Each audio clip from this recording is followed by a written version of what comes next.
नमस्कार दोस्तों, स्वागत है आपका अपने YouTube channel destination history point में।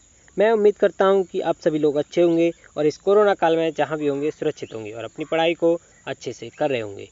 आज हम आपके लिए आरआरबी एनटीपीसी 2020-21 में आए प्रश्नों की सीरीज का पार्ट 23 लेकर आए हैं, जो आने वाले सभी एग्जाम्स के लिए बहुत उपयोगी है। चाहे कोई सा भी एग्जाम हो, उसमें इनमें से क्वेश्चन आने के 100% चांस हैं। अगर आप इस वीडियो को देख रहे हैं तो मैं उम्मीद करता हूं कि आपने पिछली वीडियो देख ली होंगी। अगर नहीं देखी हैं तो उन्हें जाकर देखें, उनका लिंक आपको डिस्क्रिप्शन में मिल जाएगा। और अगर आप मेरे चैनल पर नए आए हैं और अभी तक मेरे चैनल को सब्सक्राइब नहीं किया है तो प्लीज़ सब्सक्राइब और बेल आइकन को ज़रूर प्रेस करें, क्योंकि आने वाली वीडियोज़ के अपडेट आपको मिलते रहें। तो चलिए स्टार्ट करते हैं आज की क्लास एक मोटिवेशनल कोट्स के साथ। तो मोटिवेशनल कोट्स क्या है? जब तक लड़ना मत छोड़ो, जब तक अपनी तय हुई जगह पर ना पहुंच जाओ, यही अद्वितीय हो तुम। जिंदगी में एक लक्ष्य रखो, लगातार ज्ञान प्राप्त करो, कड़ी मेहनत करो और महान जीवन को प्राप्त करने के लिए दृढ़ रहो। क्या? जब तक लड़ना मत छोड़ो, जब तक अपनी तय हुई जगह पर ना पहुंच जाओ, यही अद्वितीय हो तुम। जिंदगी में एक लक्ष्य रखो, लगातार ज्ञान प्राप्त करो, कड़ी मेहनत करो और महान जीवन को प्राप्त करने के लिए दृढ़ रहो। इसलिए हमेशा अपने लक्ष्य को प्राप्त करने के लिए कड़ी मेहनत करते रहो, एक दिन लक्ष्य अवश्य प्राप्त होगा। इसी जोश और उत्साह के साथ करते हैं आज की क्लास स्टार्ट। आज का पहला क्वेश्चन, निम्नलिखित में से कार्बन के अपरूप कौन सा नहीं है? तो निम्न में से कार्बन का अपरूप कौन सा नहीं है? तो ऑप्शन नंबर ए हीरा, option number B graphite, option number B fluorine, option number D alpha. तो अल्फा सल्फर। तो आंसर क्या होगा हमारा? निम्न में से कार्बन का अपरूप कौन सा नहीं है? तो आंसर होगा हमारा ऑप्शन नंबर डी अल्फा। क्या? Alpha sulphur. ये किसका अपरूप है? तो ये सल्फर का अपरूप है। हीरा, ग्रेफाइट, फ्लोरीन ये किसके? तो ये सब कार्बन के अपर रूप हैं। अच्छा, नेक्स्ट क्वेश्चन पर चलते हैं। निम्नलिखित में से कौन सा अकार्बनिक यौगिक है? तो निम्नलिखित में से कौन सा अकार्बनिक यौगिक है? तो आंसर क्या होगा? Option number A maltose, option number B glucose, option number C जल, ऑप्शन नंबर डी अल्कोहल। तो आंसर क्या होगा हमारा? अकार्बनिक यौगिक कौन सा है इनमें से? तो ऑप्शन नंबर सी जल एक अकार्बनिक यौगिक है। क्या? जल एक अकार्बनिक यौगिक है। माल्टोज, ग्लूकोज और अल्कोहल ये सब कौन से कार्बनिक यौगिक हैं? और कौन से हैं अकार्बनिक यौगिक? जैसे ऑक्सीजन है, ऑक्सीजन एक अकार्बनिक यौगिक है। तो ये सभी हमारे जल है, ऑक्सीजन है, ये हमारे क्या है? ये अकार्बनिक यौगिक हैं। अच्छा, नेक्स्ट क्वेश्चन पर चलते हैं। तो नेक्स्ट क्वेश्चन क्या है? भारतीय अर्थव्यवस्था की समृद्धि के लिए किसका निरंतर बढ़ना आवश्यक है? तो आंसर क्या होगा हमारा? आंसर होगा option number A repo rate, option number B MSP, option number C MNP, option number D GDP. तो आंसर क्या होगा? आंसर होगा option number D GDP. GDP भारतीय अर्थव्यवस्था की समृद्धि के लिए किसका निरंतर बढ़ना आवश्यक है? तो वो है जीडीपी, ग्रॉस डोमेस्टिक प्रोडक्ट। क्या? ग्रॉस डोमेस्टिक प्रोडक्ट यानी सकल घरेलू उत्पाद। क्या? सकल घरेलू उत्पाद। अच्छा, जीडीपी 2019 के दृष्टि से भारत का अर्थव्यवस्था में कौन सा रैंक था? तो भारत की अर्थव्यवस्था 2019 में कौन सी थी? तो 2019 में भारत की अर्थव्यवस्था थी कौन सी? फिफ्थ नंबर की सबसे बड़ी अर्थव्यवस्था थी कौन? भारत की 2019 में। और उससे पहले कौन कौन से थे? तो पहला था यूएस, चाइना, जापान, कौन सा? जापान, जर्मनी और ब्रिटेन और फिर उसके बाद क्या था? सॉरी, ये ब्रिटेन से पहले क्या था? यूएस, चाइना, जापान, जर्मनी और इंडिया, यानी ब्रिटेन को पछाड़ के इंडिया 5वें नंबर पे पहुंच गया था। लेकिन 2020 की बारे में बात करें तो 2020 में भारत कौन से नंबर पर है? तो 2020 में भारत 6th नंबर पे है। कौन से पर? 6th नंबर पे है। इसमें यूएस, चाइना, जापान, जर्मनी और ब्रिटेन और आ गया है 5वें नंबर पर। कौन सा? ब्रिटेन दोबारा 5वें नंबर पर आ गया है। फिर छठे पर कौन सा है हमारा? तो छठे पे हमारा इंडिया है। कौन सा? छठे पर इंडिया। तो हमारा 2020 में कितनी रैंक पर है भारत? 6 पर। 2019 में 5th पर। पहले पर यूएस, चाइना, जापान, जर्मनी और फिर इंडिया 2019 में 5वें पर था। और 2020 की बात करें तो यूएस, चाइना, जापान, जर्मनी और ब्रिटेन और फिर इंडिया छठे पर। कौन से में? 2020 में। अच्छा, centre for economy and business research ने एक अनुमान लगाया था। कौन से? किसने? Centre for economic and business research ने एक अनुमान लगाया था कि 2030 तक, कब तक, 2030 तक जो भारत है वो तीसरी सबसे बड़ी अर्थव्यवस्था बन जाएगा। कौन सी? तीसरी सबसे बड़ी अर्थव्यवस्था बन जाएगा 2030 तक भारत। एक अनुमान लगाया था किसने? Centre for economic and business research ने। अच्छा, नेक्स्ट क्वेश्चन पे चलते हैं। तो नेक्स्ट क्वेश्चन क्या है? ध्वनि तरंगें वायु के माध्यम से गमन करने पर किस प्रकार की गति करती हैं? तो ध्वनि तरंगें वायु के माध्यम से गमन करने पर किस प्रकार की गति करती हैं? तो ऑप्शन नंबर ए रैखिक, ऑप्शन नंबर बी दोलयमान, ऑप्शन नंबर सी प्रत्यागामी या ऑप्शन नंबर डी घूर्णी। तो आंसर क्या होगा हमारा? ध्वनि तरंगें वायु के माध्यम से गमन करने पर किस प्रकार की गति करती हैं? तो वो करती हैं दोलायमान। कौन सा? दोलायमान गति। अच्छा, नेक्स्ट क्वेश्चन पर चलते हैं। तो नेक्स्ट क्वेश्चन क्या है? गुरेही किस राज्य की पारंपरिक नृत्य शैली है? तो गुरेही किस राज्य की पारंपरिक नृत्य शैली है? तो आंसर क्या होगा हमारा? Madhya Pradesh, option number B Uttar Pradesh, या ऑप्शन नंबर सी अरुणाचल प्रदेश, या option number D Himachal Pradesh. तो आंसर क्या होगा हमारा? आंसर होगा option number D Himachal Pradesh. जो गुरेही है ये हिमाचल प्रदेश की पारंपरिक नृत्य शैली है। अच्छा, यूपी के बारे में बात करें तो यूपी की नृत्य शैली कौन सी है? तो यूपी की नृत्य शैली है एक कौन सी? एक रास है। कौन सी? रास है। एक मयूर है, रास है, मयूर है, एक चरकुला है। कौन सा? चरकुला है। एक नटवरी है। कौन सा? नटवरी है। ये कहाँ के हैं? ये सभी यूपी के क्या है? नृत्य हैं। अच्छा, नेक्स्ट क्वेश्चन पर चलते हैं। नेक्स्ट क्वेश्चन क्या है? निम्नलिखित में से कौन भारत के जल पुरुष या वाटरमैन ऑफ इंडिया के नाम से प्रसिद्ध हैं? तो कौन है जो वाटरमैन ऑफ इंडिया के नाम से प्रसिद्ध हैं? तो option number A Bindeshwar Pathak, option number B Satyabhama Das Biju, option number C Rajendra Singh, या option number D Kailash Satyarthi. तो आंसर क्या होगा हमारा? आंसर होगा option number C Rajendra Singh. कौन? Option number C Rajendra Singh waterman of India के नाम से जाने जाते हैं। अच्छा, इन्हें मैग्सेसे अवार्ड मिल चुका है। कौन सा? Magsaysay award. वो कब मिला था? तो मैग्सेसे अवार्ड इन्हें 2001 में मिला था। कब? 2001 में मिला था। और इन्हें एक स्टॉकहोम, कौन सा? स्टॉकहोम वाटर प्राइज मिल चुका है। वो कब मिला था? तो इन्हें वो 2015 में मिला था। किन्हें? किसको? राजेंद्र सिंह को। अच्छा, ये एक एनजीओ भी चलाते हैं क्या? ये राजेंद्र सिंह जो है एक एनजीओ चलाते हैं। तो उस एनजीओ का क्या नाम है? तो इसका एनजीओ का नाम है तरुण भारत संघ। क्या? तरुण भारत संघ। ये एनजीओ चलाते हैं जिसकी स्थापना कब हुई थी? तो इसकी स्थापना 1975 में हुई थी। कब? 1975 में हुई थी। तरुण भारत संघ एक एनजीओ है जो राजेंद्र सिंह चलाते हैं। इसकी स्थापना को हुई थी? तो इसकी स्थापना 1975 में हुई थी। अच्छा, नेक्स्ट क्वेश्चन पर चलते हैं। तो नेक्स्ट क्वेश्चन क्या है? दीप्त तीव्रता की एसआई इकाई क्या है? तो दीप्त जो तीव्रता है इसकी एसआई क्या है? एसआई इकाई क्या है? तो option number A ampere, option number B candela, option number C joule, या ऑप्शन नंबर डी न्यूटन। तो आंसर क्या होगा हमारा? जो दीप्त तीव्रता है तो उसकी हमारी जो एसआई इकाई है तो वो क्या है? वो है ऑप्शन नंबर बी कैंडेला। क्या? इसको ज्योति तीव्रता की इकाई भी बोल सकते हैं। क्या? कैंडेला। अच्छा, एम्पियर किसकी है? तो एम्पियर हमारी विद्युत धारा की, किसकी? विद्युत धारा की इकाई क्या है? एम्पियर। विद्युत धारा की जो इकाई है वो एम्पियर है। अच्छा, जूल के बारे में बात करते हैं। तो जूल हमारी क्या है? एक ऊर्जा की भी इकाई है। और किसकी? और ये कार्य की भी इकाई है। क्या? जूल। अच्छा, न्यूटन के बारे में बात करते हैं। तो न्यूटन किसका है? तो न्यूटन हमारा बल का मात्रक है। किसका?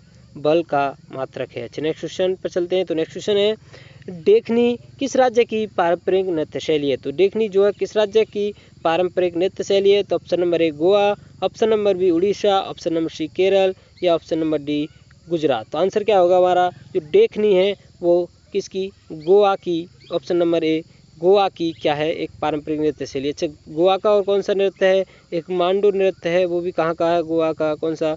मांडू नृत्य। अच्छा, उड़ीसा के नृत्य के बारे में बात करते हैं। तो उड़ीसा का कौन सा है? तो उड़ीसा का एक नचनी है। कौन सा? नचनी उड़ीसा का नृत्य है। और क्या है? एक है झोलाई। क्या? छोलाई। ये भी कहाँ का है? तो छोलाई भी हमारा एक उड़ीसा का नृत्य है। अच्छा, केरल के नृत्य के बारे में बात करते हैं। तो केरल का एक कथकली है। कौन सा? कथकली नृत्य फेमस है केरल का। और कौन सा है मोहिनी अट्टम, ये भी फेमस है केरल का। क्या मोहिनी अट्टम, ये भी केरल का एक फेमस नृत्य है। कौन सा मोहिनी अट्टम। अच्छा गुजरात के बारे में बात करें तो गुजरात के दो नृत्य बहुत फेमस हैं। कौन सा, एक है गरबा, कौन सा गरबा, और एक कौन सा है, एक है डांडिया। कौन सा, एक गरबा है और एक है डांडिया। ये दोनों नृत्य गुजरात के बहुत फेमस हैं। अच्छा नेक्स्ट क्वेश्चन पर चलते हैं। तो नेक्स्ट क्वेश्चन क्या है, परमाणु क्रमांक के आधार पर आवर्त सारणी का निर्माण किसने किया था। तो ये क्या है, आवर्त, यह है आवर्त सारणी का निर्माण किसने किया था। तो आवर्त सारणी का निर्माण option number A Newland, option number B Mendeleev, option number C Moseley या ऑप्शन नंबर डी डोबोरिनर। तो आंसर क्या होगा हमारा, परमाणु क्रमांक के आधार पर आवर्त सारणी का जो निर्माण किया था वो किसने किया था। तो ऑप्शन नंबर सी मोजले ने, जिसे मोजले की आधुनिक परमाणु आवर्त सारणी भी कहा जाता है। क्या कहा जाता है, मोजले की आधुनिक आवर्त सारणी, जो कि परमाणु क्रमांक के आधार पर है। अच्छा मेंडलीफ ने जो आवर्त सारणी दी थी तो वो किस पर थी। तो वो तत्वों के परमाणु भार पर आधारित थी। किस पर, परमाणु भार पर। कौन सी, मेंडलीफ की। अच्छा अष्टक नियम किसने दिया था, ये बात करें। एक क्वेश्चन बनता है कि अष्टक नियम किसने दिया था, बहुत इंपॉर्टेंट क्वेश्चन है। तो अष्टक नियम किसने दिया था। तो अष्टक नियम हमारा न्यूलैंड ने दिया था। कौन सा, अष्टक नियम किसने दिया था। तो वो न्यूलैंड ने दिया था। ये कब दिया था। तो ये दिया था 1856 में न्यूलैंड ने अष्टक नियम दिया था।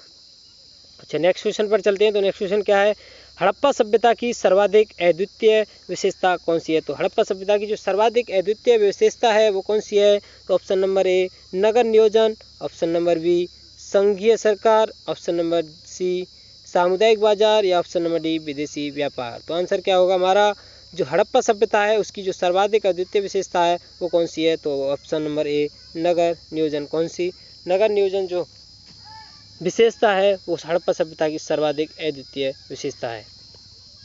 अच्छा नेक्स्ट क्वेश्चन पर चलते हैं। तो नेक्स्ट क्वेश्चन क्या है, निम्नलिखित में से कौन सा स्थान राजस्थान में स्थित नहीं है। तो निम्नलिखित से कौन सा स्थान राजस्थान में शामिल नहीं है। Option number A Kota, option number B Pilani, option number C Vapi या ऑप्शन नंबर डी अलवर। तो आंसर क्या होगा हमारा, आंसर होगा ऑप्शन नंबर सी वापी। क्या, ऑप्शन नंबर सी वापी, ये राजस्थान में नहीं है। तो ये वापी कहाँ है, तो ये हमारा कहाँ है, गुजरात में। कहाँ, ये गुजरात में है। इसे रासायनिक उद्योग के लिए फेमस माना जाता है। किसके लिए, रासायनिक उद्योग के लिए ये फेमस है बहुत। कौन सा, व्यापी। और ये एशिया का सबसे विस्तृत लघु तथा मध्यम औद्योगिक क्षेत्र। क्या, ये एशिया का सबसे विस्तृत लघु तथा मध्यम औद्योगिक क्षेत्र है। कौन सा, वापी। अच्छा नेक्स्ट क्वेश्चन पर चलते हैं। तो नेक्स्ट क्वेश्चन क्या है, निम्नलिखित में से किस राज्य में समुद्र तट रेखा और अंतर्राष्ट्रीय सीमा दोनों हैं। तो निम्न में से कौन सा, किस राज्य में समुद्र तट रेखा और अंतर्राष्ट्रीय सीमा दोनों। तो आंसर क्या होगा, ऑप्शन में Rajasthan, option number B Orissa, option number C Bihar या ऑप्शन नंबर डी गुजरात। तो आंसर क्या होगा हमारा, आंसर होगा ऑप्शन नंबर डी गुजरात। क्या, ऑप्शन नंबर डी गुजरात एक ऐसा राज्य है भारत का जिसमें समुद्र तट रेखा और अंतर्राष्ट्रीय सीमा दोनों हैं। अच्छा ये बात करें कि भारत के किस राज्य की सबसे लंबी तटरेखा है। तो सबसे लंबी जो तटरेखा है वो भारत के किस राज्य की है। तो वो भी हमारे गुजरात राज्य की है। तो कितनी है वो, तो वो है 1214.7 किलोमीटर गुजरात की सबसे लंबी तटरेखा है। अच्छा ये बात करें तो भारत के साथ अंतर्राष्ट्रीय सीमा किस देश की सबसे अधिक है। तो वो है किसकी, वो है बांग्लादेश की। किसकी, बांग्लादेश की अंतर्राष्ट्रीय सीमा भारत के साथ सबसे अधिक है। नेक्स्ट क्वेश्चन पर चलते हैं। नेक्स्ट क्वेश्चन क्या है, नील दर्पण पुस्तक के लेखक कौन है। तो नील दर्पण जो पुस्तक है उसके लेखक कौन है। तो option number A Dinabandhu, option number B Bankim Chandra Chattopadhyay, option number C Ishwar Chandra Vidyasagar या option number D Rabindranath Tagore. तो आंसर क्या होगा, नील दर्पण जो पुस्तक है उसके जो लेखक हैं वो कौन है। तो ऑप्शन नंबर ए दीनबंधु मित्र किसके लेखक हैं, नील दर्पण की। अच्छा बंकिम चंद्र चट्टोपाध्याय के बारे में बात करें तो इन्होंने क्या लिखा था। तो इन्होंने वंदे मातरम, क्या वंदे मातरम किसने, बंकिम चंद्र चट्टोपाध्याय ने। अच्छा ईश्वर चंद्र विद्यासागर इनका रविंद्रनाथ टैगोर के बारे में बात करें तो रविंद्रनाथ टैगोर ने क्या, तो रविंद्रनाथ टैगोर की गीतांजलि है एक, कौन सी पुस्तक है, गीतांजलि। तो गीतांजलि के लिए इन्हें क्या नोबेल पुरस्कार मिला था, कब, 1913 में। रविंद्रनाथ टैगोर के लिए गीतांजलि के लिए 1913 में नोबेल पुरस्कार मिला था। और ये पहले एशिया के और भारत के पहले व्यक्ति हैं जिन्हें नोबेल प्राइज़ मिला था। सबसे पहले जो नोबेल प्राइज़ मिला था 1913 में, तो एशिया के और भारत के और एशिया के सबसे पहले व्यक्ति थे जिन्हें नोबेल प्राइज़ मिला था। कब? 1913 में। किसके लिए? तो वो गीतांजलि एक इनकी रचना थी, उसके लिए मिला था। अच्छा, इन्होंने राष्ट्रगान गाया है, भारत के लिए एक राष्ट्रगान दिया है जनगण, और बांग्लादेश के लिए दिया है, तो वो क्या है? आमार सोनार बंगला। क्या? आमार सोनार बंगला। वो किसके द्वारा? रविंद्रनाथ टैगोर के द्वारा ही रचित है। अच्छा, विद्यासागर, ईश्वरचंद्र विद्यासागर की बात करते हैं तो इन्होंने एक वर्ण परिचय पुस्तक लिखी। कौन सी? वर्ण परिचय पुस्तक किनकी है? विद्यासागर की। कौन सी? वर्ण परिचय। वर्ण परिचय ईश्वरचंद्र विद्यासागर की एक पुस्तक है। कौन सी? वर्ण परिचय। अच्छा, नेक्स्ट क्वेश्चन पर चलते हैं। तो नेक्स्ट क्वेश्चन क्या है? किस वायसराय के कार्यकाल में वर्नाकुलर प्रेस अधिनियम निरस्त किया गया था? जो वर्नाकुलर प्रेस अधिनियम था तो वो किस वायसराय के काल में निरस्त किया गया था? तो option number A lord Mayo, option number B Lord Ripon, या option number C lord Curzon, या option number D Lord Lytton. तो आंसर क्या होगा हमारा? जो वर्नाकुलर प्रेस अधिनियम निरस्त किया गया था वो किसके द्वारा निरस्त किया गया था? तो वो आंसर है ऑप्शन नंबर क्या? B Lord Ripon. क्या? लॉर्ड रिपन के द्वारा वर्नाकुलर प्रेस एक्ट निरस्त किया गया था। अच्छा, वर्नाकुलर जो प्रेस एक्ट था वो किसने लागू किया था? तो वो लागू किया था option number D Lord Lytton ने। किसके द्वारा? लॉर्ड लिटन के द्वारा लागू किया गया था। कब? 1878 में। ये लॉर्ड लिटन वायसराय थे जब। तो वर्नाकुलर प्रेस एक्ट 1878 में लॉर्ड लिटन के द्वारा, लेकिन निरस्त किसके द्वारा? तो लॉर्ड रिपन के द्वारा निरस्त किया गया था। अच्छा, लॉर्ड कर्जन के बारे में बात करें तो लॉर्ड कर्जन जो है इन्होंने 1905 में जब ये वायसराय थे, कौन? 1905 में। तो ये जब इन्होंने क्या किया कि बंगाल विभाजन हुआ था इनके समय, लॉर्ड कर्जन के समय में बंगाल विभाजन, बंगाल का जो है हिंदू और मुस्लिम बहुलिक प्रदेश के क्षेत्र के आधार पर दो भागों में बांट दिया था। कौन सा? एक पूर्वी बंगाल, एक कौन सा? पूर्वी बंगाल, और एक कौन सा? एक पश्चिमी बंगाल। ये दो भागों में बांट दिया था किसे? बंगाल को। अच्छा, नेक्स्ट क्वेश्चन पे चलते हैं। तो नेक्स्ट क्वेश्चन क्या है? हम्पी नामक यूनेस्को विरासत स्थल किस नदी के तट पर स्थित है? जो हम्पी नामक यूनेस्को विश्व विरासत स्थल है वो किस नदी के तट पर स्थित है? या option number A Narmada, option number B Tapi, option number C Mahanadi, या ऑप्शन नंबर डी तुंगभद्रा। तो आंसर क्या होगा हमारा? जो हम्पी नामक यूनेस्को विरासत स्थल है वो किस नदी के तट पर स्थित है? तो आंसर होगा हमारा ऑप्शन नंबर डी तुंगभद्रा नदी के तट पर जो हम्पी नामक यूनेस्को विरासत स्थल है। अच्छा, भारत में वर्तमान में कितने यूनेस्को विरासत स्थल हैं? तो वो हैं कितने? 38, जिसमें से 30 क्या है? 30 तो हमारे नेचुरल वो सांस्कृतिक हैं। कौन से हैं? सांस्कृतिक 30, और 7 हमारे प्राकृतिक यानी नेचुरल, और एक हमारा वो क्या है? तो वो है मिश्रित। कौन सा? मिश्रित यूनेस्को साइट्स है। अच्छा, यूनेस्को की बारे में बात करते हैं। तो जो यूनेस्को है इसकी स्थापना कब हुई थी? तो इसकी स्थापना हुई थी 16 नवंबर। कब? 16 नवंबर 1945 को इसकी स्थापना हुई थी। किसकी? यूनेस्को की। और इसका हेडक्वार्टर कहाँ है? इसका हेडक्वार्टर कहाँ है हमारा? इसका हेडक्वार्टर है पेरिस, फ्रांस। कहाँ? पेरिस, फ्रांस में यूनेस्को का क्या है? हेडक्वार्टर है। तो ये हमारा आज का लास्ट क्वेश्चन था। तो आज की क्लास हम यहीं समाप्त करते हैं। उम्मीद करता हूँ आपको ये क्लास अच्छी लगी होगी। अगर क्लास अच्छी लगी हो तो प्लीज़ लाइक, कमेंट और अपने दोस्तों को शेयर ज़रूर करें। और अभी तक आपने मेरे चैनल को सब्सक्राइब नहीं किया है तो प्लीज़ सब्सक्राइब और बेल आइकन को ज़रूर प्रेस करें, क्योंकि आने वाली वीडियोज़ के अपडेट आपको मिलते रहें। थैंक यू, धन्यवाद। आपका दिन शुभ हो।